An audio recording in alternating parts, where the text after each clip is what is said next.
How can you obtain the OS's Argv0, not Sys.Argv0, in Python?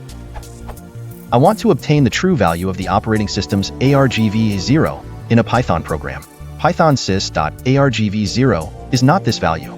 It is the name of the Python script being executed, with some exceptions. What I want is afoo.py that will print some string when executed as the trivial program will print foo.py instead.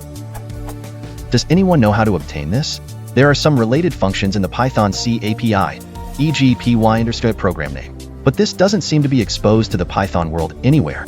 Programful path works off of Argv0, but Mungsit try to obtain a path to a Python interpreter. This value is propagated to sys.executable, so that variable isn't right either. Do I really have to write a C module to get this value? Edit. Also asked, but not helpfully answered, here. On Linux you can read the contents of /proc/self/combine.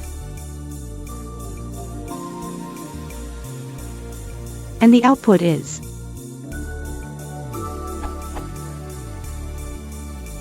there seems to be a bug in bash. The exec command replaces the shell closing the terminal session after the interpreter exits.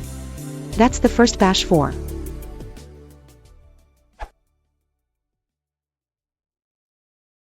Sys.Argv isn't free,